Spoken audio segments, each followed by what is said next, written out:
The blizzard trapped Sarah and her four friends, Jake, Emily, Mike, and Laura, were excited for their weekend getaway to a cabin in the mountains. It was early December, and the idea of spending a few days surrounded by snow, sitting by a warm fire, and enjoying each other's company sounded perfect. The weather forecast had mentioned snow, but the group wasn't worried.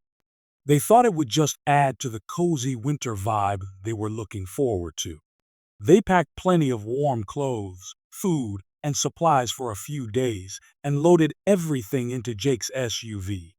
The drive to the mountains started off smoothly, with cheerful conversations and music filling the car. As they drove higher into the mountains, snowflakes began to fall, creating a magical winter scene. The group couldn't stop talking about how beautiful it was. Sarah, sitting in the passenger seat, took photos of the snow-covered trees, and Laura joked about how they were starring in a holiday movie. Even when the snow started falling harder, they didn't feel concerned. The roads were still clear enough, and Jake, who was driving, reassured everyone that he had driven in worse conditions before. By the time they reached the cabin, the snowfall had become heavier. The cabin was tucked away in a secluded area, surrounded by tall pine trees that were now dusted with snow. It was the perfect picture of winter serenity. The group quickly unloaded their bags and supplies and settled in. The cabin was warm and cozy, with a fireplace, comfortable furniture, and large windows that offered a view of the snowy forest. That first night, the group had a great time. They cooked a hearty dinner, played board games, and laughed until their sides hurt.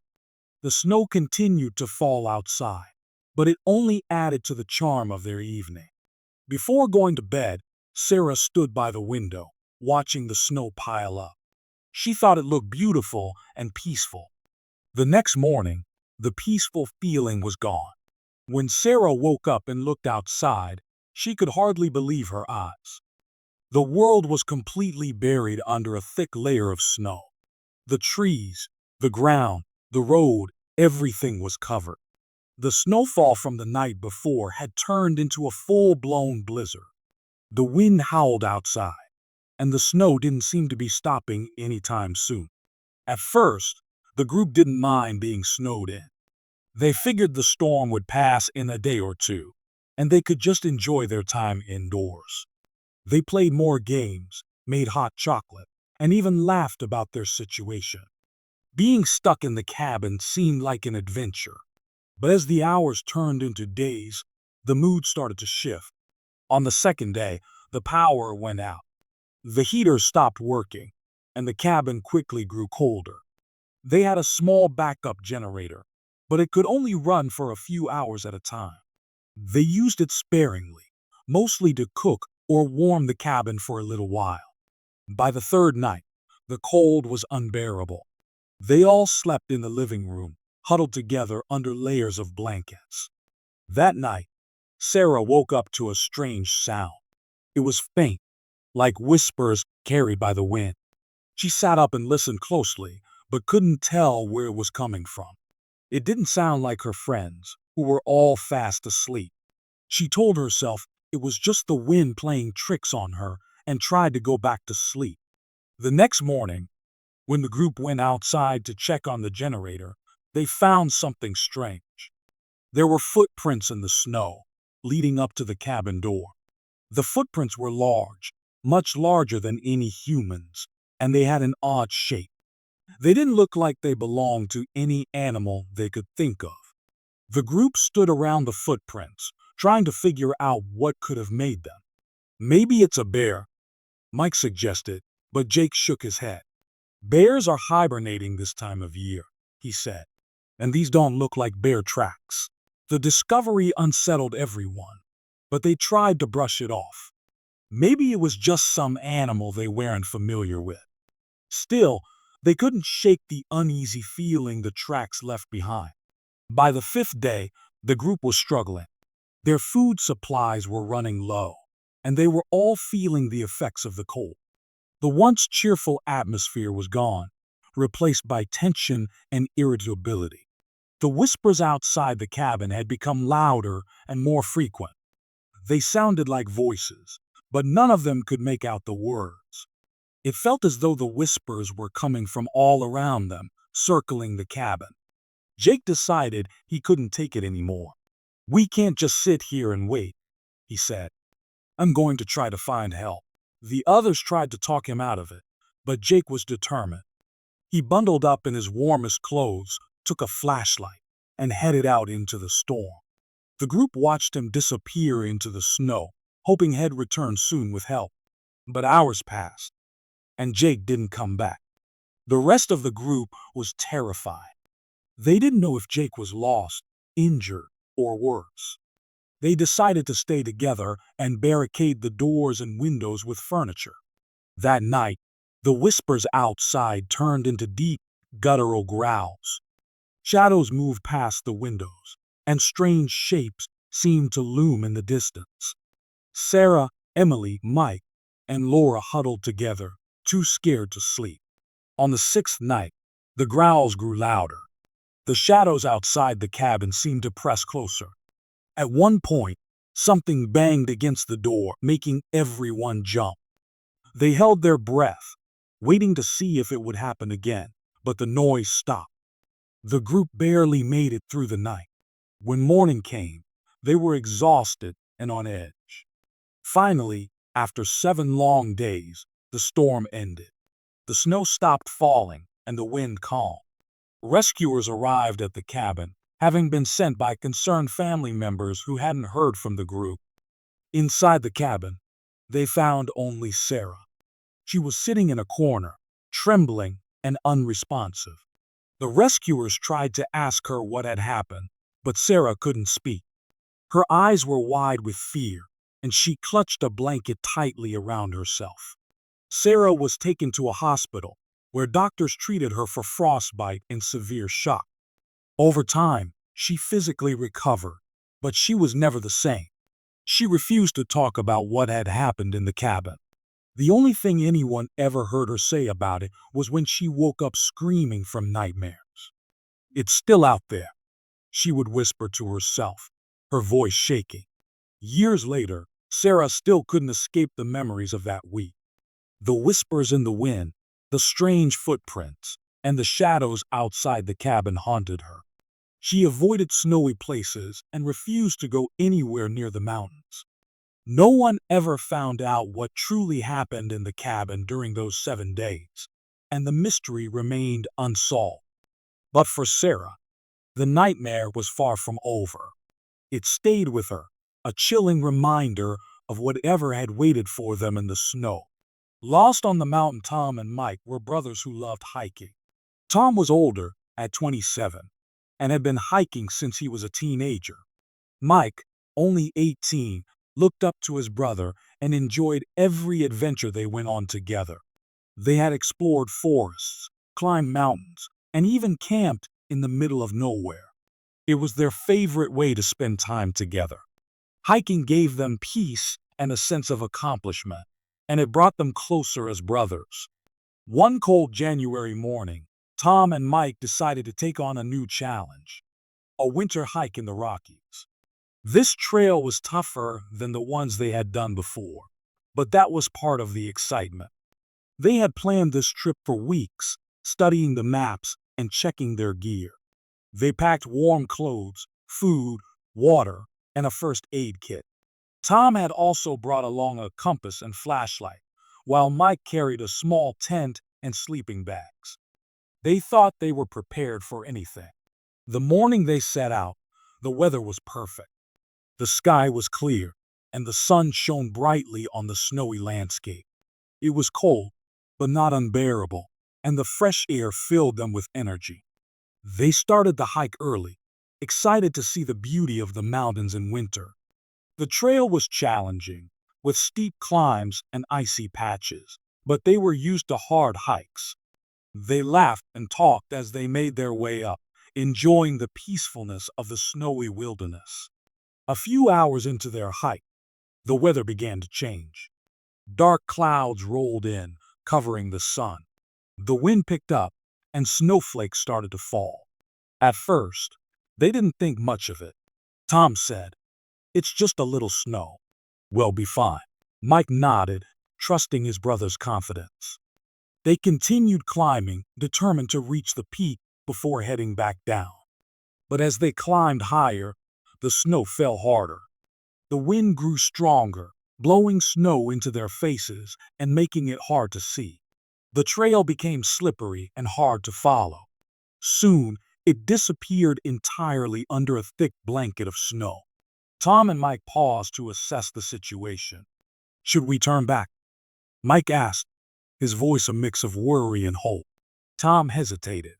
He hated to admit it, but they were already lost. The storm had come so quickly, and the trail was gone.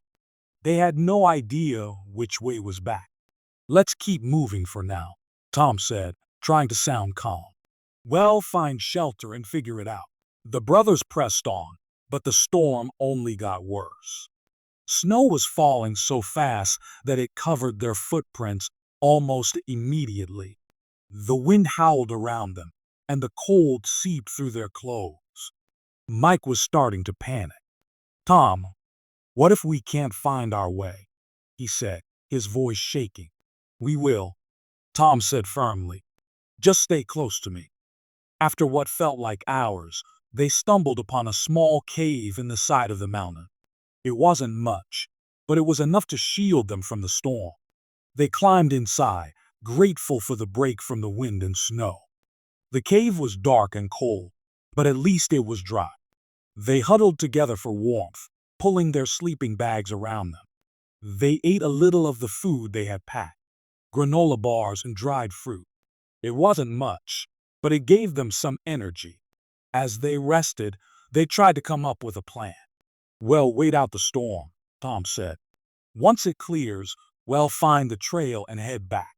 Mike nodded, though he didn't feel as confident as Tom sounded. The storm raged on outside, and the wind made eerie howling noises as it blew past the cave entrance. The brothers tried to stay positive, but the situation was scary. That night, as they lay in the cave, they heard strange sounds. At first, it was just the wind, but then it was something else. A low, heavy breathing, like an animal. They froze, listening. The sound came closer, and they heard the crunch of snow outside the cave. "What is that?" Mike whispered, his voice trembling. "Probably just a deer or something," Tom said, though he didn't sound sure. They stayed silent, their hearts pounding. After a while, the noises stopped, and they eventually fell into an uneasy sleep. The next morning, they found claw marks near the cave entrance. The marks were deep and jagged, as if made by something big. Mike's face went pale when he saw them. "Tom, that wasn't a deer," he said quietly. "It's fine," Tom said, trying to stay calm. "It's probably a bear or a wolf. It's gone now." But Mike wasn't convinced, and deep down, neither was Tom. The brothers decided to stay in the cave until the storm passed. They rationed their food carefully, eating only small amounts to make it last. The storm outside showed no signs of letting up. Each night, the strange noises returned. The heavy breathing, the crunching snow, and sometimes a low growl. The noises got closer each time, and the brothers were too scared to sleep. They huddled together, clutching their flashlight and pocket knife, though they knew those wouldn't help much if something attacked. On the third night, the noises were louder than ever. Then, a shadow appeared at the entrance of the cave. It was huge, its outline barely visible in the darkness. Two glowing eyes stared at them, unblinking. Tom and Mike froze, too terrified to move. The creature stayed there for what felt like hours, just watching. Then, it slowly disappeared into the night. By the fourth day, their food was gone, and Mike was getting weaker. He was shivering uncontrollably, and his face was pale. Tom knew they couldn't stay in the cave any longer. He had to find help.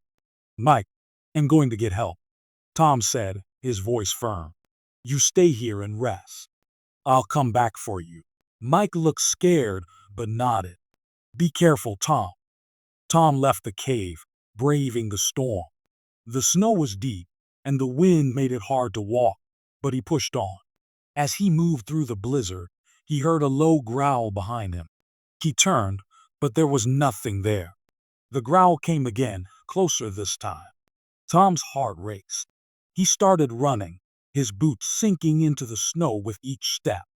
The growling grew louder, and he felt like something was chasing him.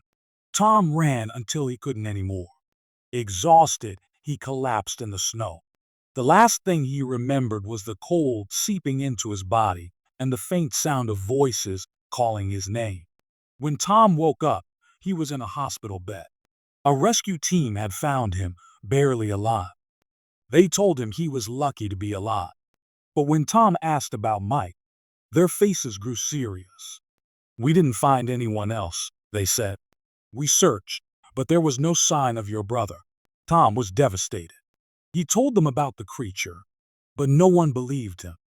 They said it was probably just his imagination, a result of exhaustion and the cold. But Tom knew what he had seen.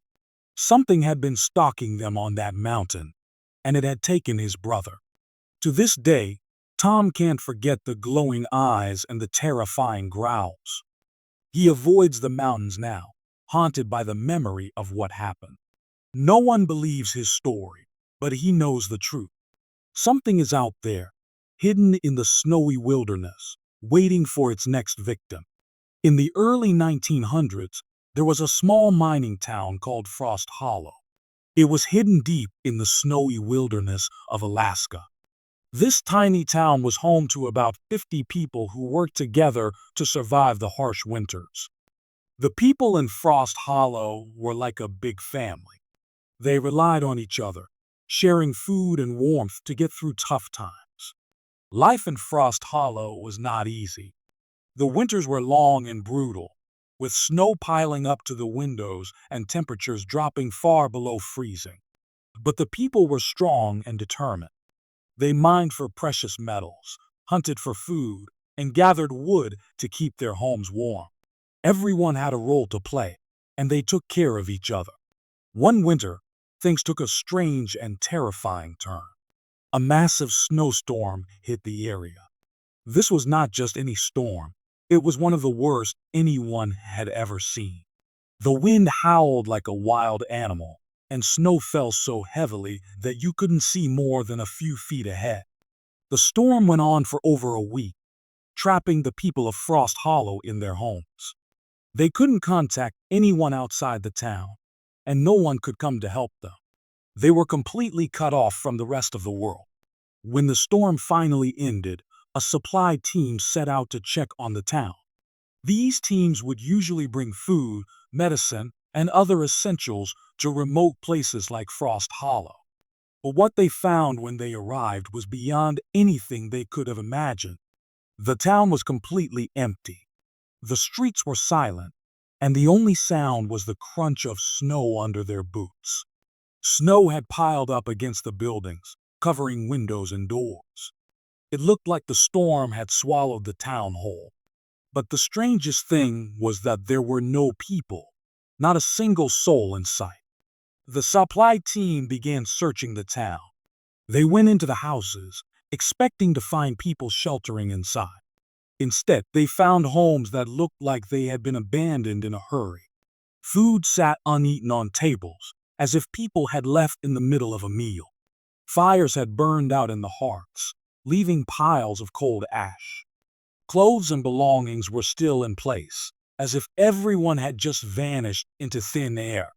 As the team continued their search, they found no signs of struggle. There were no broken doors or windows, no blood, no footprints leading away from the town. It was as if the people of Frost Hollow had simply disappeared. In one house, they discovered something that sent shivers down their spines. On a small table, there was a journal. The last entry in the journal read, "The snow speaks. It calls to us. We must go." The handwriting was shaky and uneven, as if the person had written it in a hurry or while they were frightened. The supply team was baffled. They had no idea what could have happened to the townspeople. They searched the surrounding wilderness, looking for any clues, but found nothing. There were no trails, no shelters, no bodies. It was as if the people of Frost Hollow had walked out into the snow and disappeared without a trace. When news of the vanished town spread, it caused a wave of fear and curiosity. People began to speculate about what had happened. Some thought the townspeople had gone mad from being trapped by the storm. They believed the isolation and harsh conditions had driven them to wander into the wilderness, where they were lost to the snow. Others whispered about strange and supernatural explanations. They said the town might have been cursed or that ancient spirits had come to claim the people. Over the years, Frost Hollow became a mystery that no one could solve. Expeditions were organized to uncover the truth, but they always came back with more questions than answers. Some explorers reported hearing strange whispers in the wind while they were at the site of the abandoned town. Others said they saw shadowy figures moving in the distance, just out of reach. The more people searched, the more unsettling the story became. Legends grew around Frost Hollow. Some said the snowstorm had awakened an ancient force that had been sleeping beneath the town. Others believed that the townspeople had stumbled upon something they shouldn't have while mining. Some even thought that the people had willingly followed the mysterious call of the snow mentioned in the journal. Whatever the explanation, Frost Hollow became a ghost story, passed down through generations. Visitors who dared to go to the site often came back with eerie tales. They spoke of strange sensations, like feeling watched or hearing faint voices calling their names. Some claimed to have found fresh footprints in the snow, even though no one else was around. Others reported seeing lights flickering in the distance, like lanterns being carried by invisible hands. These stories only added to the mystery and made Frost Hollow a place of fear and fascination. Despite the chilling tales, some people couldn't resist the lure of the mystery. Adventurers, scientists, and thrill seekers came to Frost Hollow, hoping to find answers. They brought advanced equipment, maps, and cameras, but the town refused to give up its secrets. Each time someone tried to solve the mystery, they left with more questions. Theories ranged from natural phenomena to supernatural forces, but no one could say for sure what had happened. Over time, Frost Hollow became a symbol of the unknown. It was a reminder of how little we truly understand about the world and the forces that shape it. The town story was told around campfires, in books, and on television. It captured the imagination of people everywhere, sparking fear and wonder in equal measure. Even today, the mystery of Frost Hollow remains unsolved. The abandoned town still stands, frozen in time, surrounded by snow and silence. People who visit say it feels like the town is waiting, as if it holds a secret that it's not ready to reveal. The story of Frost Hollow continues to haunt those who hear it, a chilling tale of a place where the snow speaks, and people vanish without a trace. The ice road nightmare Lisa was a truck driver who had been on the road for years. She was used to driving long distances, handling tough weather, and staying calm under pressure. She loved her job despite the challenges, and she took pride in delivering goods to places others couldn't. One winter, Lisa was given a new assignment: to drive an ice road in northern Canada. These roads are made of frozen lakes and rivers, and they only exist during the coldest months when the ice is thick enough to hold the weight of vehicles. It was a dangerous job, but Lisa had always been confident in her skills. She prepared for the trip carefully. Her truck was inspected and loaded with supplies for a small, remote village that couldn't be reached by regular roads in the winter. Lisa packed extra blankets, food, and water, knowing that ice roads could be unpredictable. As she set off, the sun shone brightly over the endless white landscape. The snow-covered ground sparkled, and the air was crisp and cold. It was a beautiful but harsh environment, and Lisa felt a mix of excitement and caution as she began her journey. The first few hours went smoothly. The truck hummed steadily as it traveled over the frozen road. Lisa kept an eye on her gauges and listened carefully to the sounds around her. Driving on ice meant being constantly alert. A wrong move could cause the truck to skid or even break through the ice. But Lisa was experienced, and she handled the truck with care. The vast, empty wilderness stretched out in all directions, and the only sounds were the hum of the engine and the occasional creak of the ice beneath her tires. As the day went on, clouds began to gather in the sky. The wind picked up, carrying snowflakes that swirled around the truck. Lisa checked the weather report on her radio and learned that a snowstorm was approaching. She decided to keep going for a while longer, hoping to make it to a safe stopping point before the storm hit. But the storm arrived faster than she expected. Within an hour, the wind was howling and thick snow was falling, making it nearly impossible to see the road ahead. Lisa knew it wasn't safe to keep driving. She carefully brought the truck to a stop on a wide, flat section of the ice road that crossed a frozen lake. She turned off the engine to conserve fuel, but kept the heater running to stay warm. Outside, the storm raged, the wind slamming against the truck and shaking it slightly. Lisa settled in for what she hoped would be a short wait until the storm passed. At first, she focused on staying calm and keeping herself occupied. She double-checked her supplies, made a sandwich from her packed food, and sipped hot coffee from her thermos. Hours passed, and the storm showed no signs of letting up. The constant noise of the wind was unsettling, but Lisa reminded herself that she was safe inside the truck. She had been in tough situations before, and she trusted her ability to handle this one. But then, strange things started happening. It began with a soft knocking sound. At first, Lisa thought it was just the wind causing something to hit the truck. She ignored it and tried to distract herself by reading a book she had brought along. But the knocking continued, growing louder and more deliberate. Lisa glanced out the window, but the storm made it impossible to see anything clearly. The swirling snow created an eerie white haze, and shadows seemed to dance in the distance. Lisa told herself it was just her imagination. She locked the truck doors, just in case, and tried to focus on staying warm and calm. But the knocking didn't stop. It came and went, sometimes on the door, sometimes on the back of the truck. Lisa's unease grew, but she convinced herself that it must be the wind or shifting ice beneath her truck. She tried to sleep, but the sounds made it impossible to relax. As the hours dragged on, the situation grew even stranger. The radio, which had been silent except for static, suddenly crackled to life. Faint voices whispered through the static, their words too soft and garbled to understand. Lisa grabbed the radio and tried to respond, thinking it might be another driver or someone checking on her. But there was no reply, only more static and whispers. She turned the radio off, her heart racing. She was starting to feel truly isolated and vulnerable.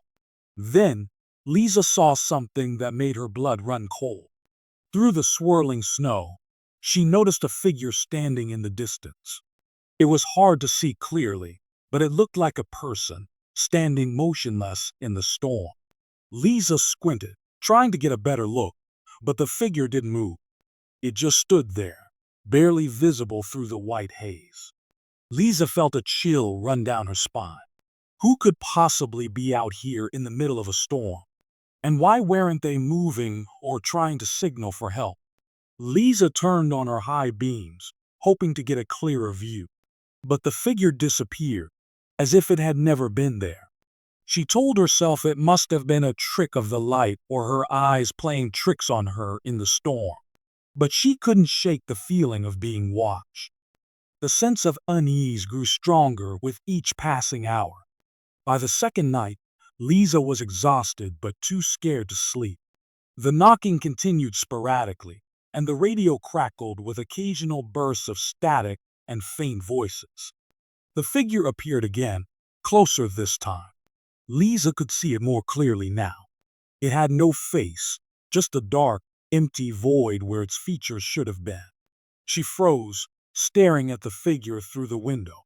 It didn't move, but its presence was overwhelming. Lisa locked the doors and grabbed her flashlight, clutching it tightly in her trembling hands. The figure didn't leave. It stayed near the truck, sometimes disappearing into the storm only to reappear in a different spot. Lisa could hear faint crunching sounds, like footsteps on the snow and ice. She tried to stay calm, telling herself it wasn't real, that it was just her mind playing tricks on her. But deep down, she knew this was something she couldn't explain. By the third night, Lisa was at her breaking point. The storm was finally starting to let up, but the figure was closer than ever. It circled the truck, its faceless head tilting as if it were watching her. Lisa stayed in the cab, her flashlight pointed at the doors, her heart pounding. She could hear its low, guttural breathing, a sound that sent shivers down her spine. She felt completely helpless, trapped in her truck with nowhere to run. When the storm finally ended, Lisa didn't waste a second. She started the truck and drove as fast as she safely could, desperate to reach the village. The sun was rising, and the storm had left behind a calm, snow-covered landscape. But Lisa couldn't shake the feeling that the figure was still out there, watching her. She didn't stop until she reached the village, her nerves completely frayed. The villagers welcomed her warmly, grateful for the supplies she had brought. But when Lisa tried to tell them about her experience, they exchanged uneasy glances. Some of them nodded knowingly, while others avoided her gaze. One older man finally spoke up, saying that the ice roads had always been known for strange occurrences.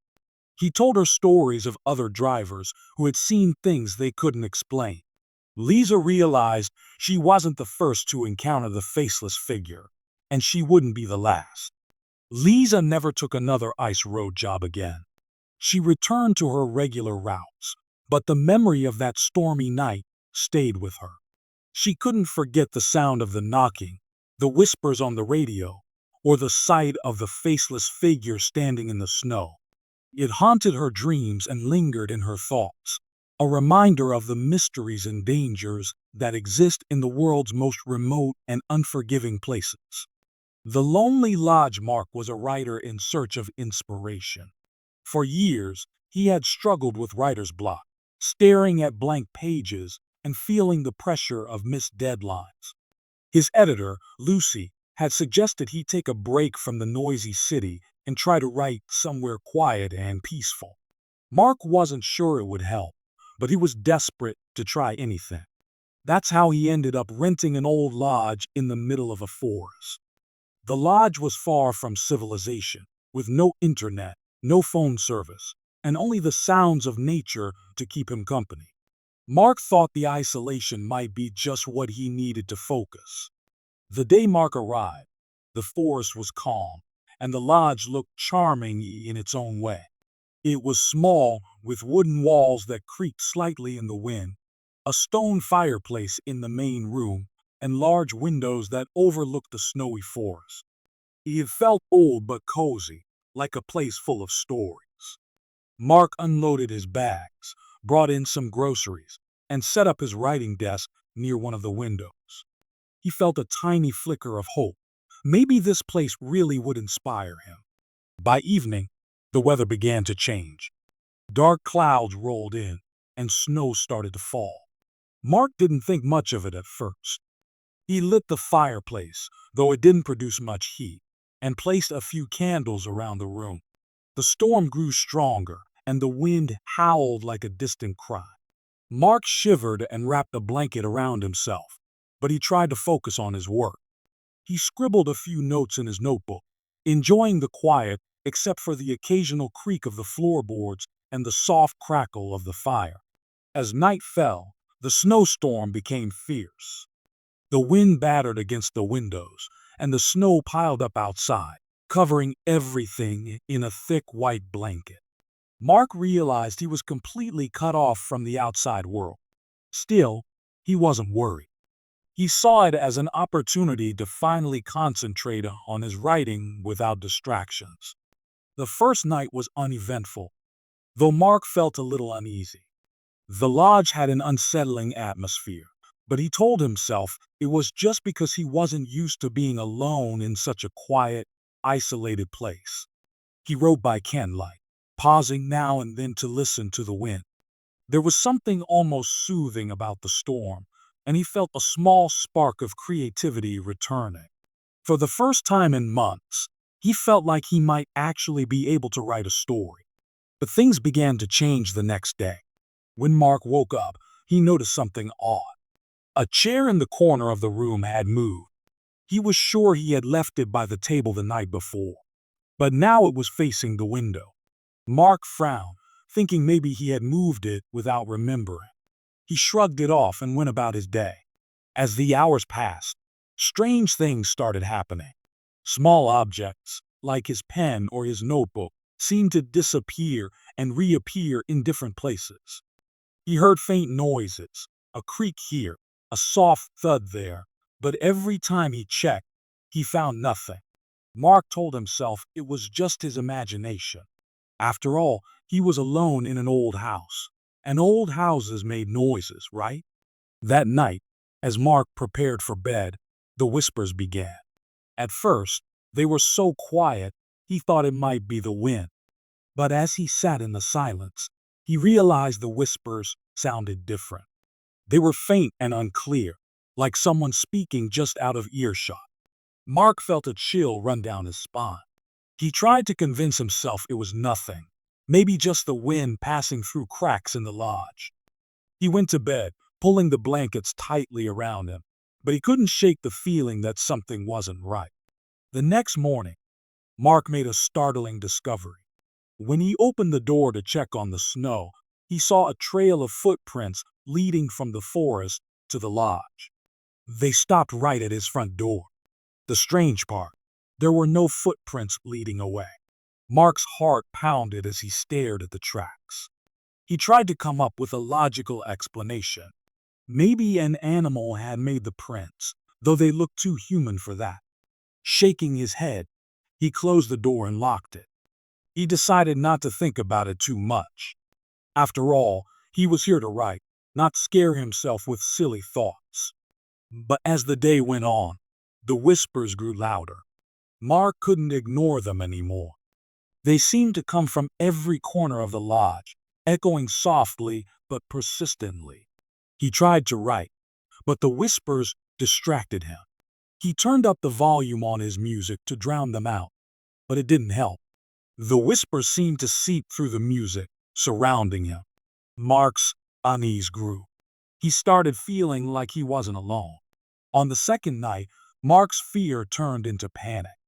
He was sitting at his desk, staring out the window, when he noticed something in the reflection. A shadow moved across the room, though there was no one else there. Mark spun around, his heart racing, but the room was empty. He told himself it was a trick of the light, but deep down, he didn't believe it. As the night went on, the strange occurrences became more frequent. The shadows on the wall seemed to move on their own, even when there was no light source. Mark heard soft footsteps in the hallway, but when he checked, no one was there.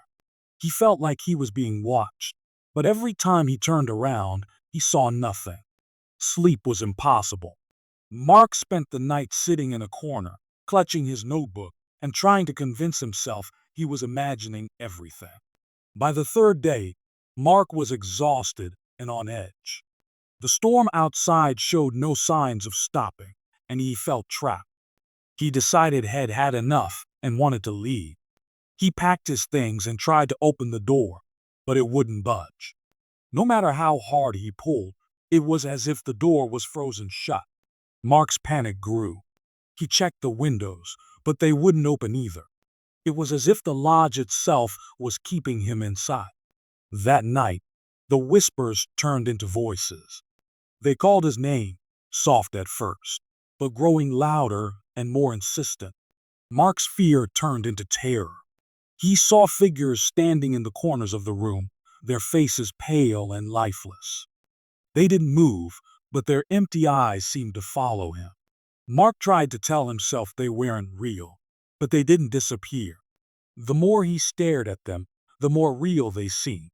Mark's sanity began to unravel. He scribbled frantically in his notebook, trying to make sense of what was happening. The once cozy lodge now felt like a prison, and Mark felt like he was losing his mind. He begged for the storm to end, for someone to rescue him, but no help came. When the storm finally cleared, a rescue team arrived at the lodge. They found Mark sitting in a corner, muttering to himself.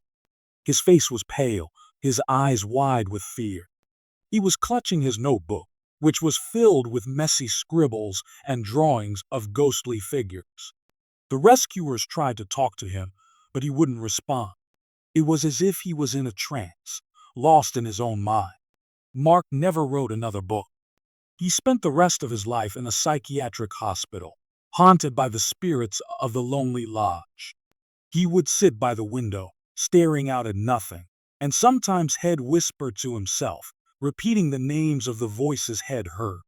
The notebook he had written in became a mystery, its pages filled with fragmented thoughts and eerie drawings that no one could explain. The lodge was abandoned, left to decay in the forest, its story becoming a chilling legend told around campfires. And though no one ever returned to the lodge, the whispers were said to continue, carried on the wind through the trees, forever haunting the lonely place where Mark had lost himself.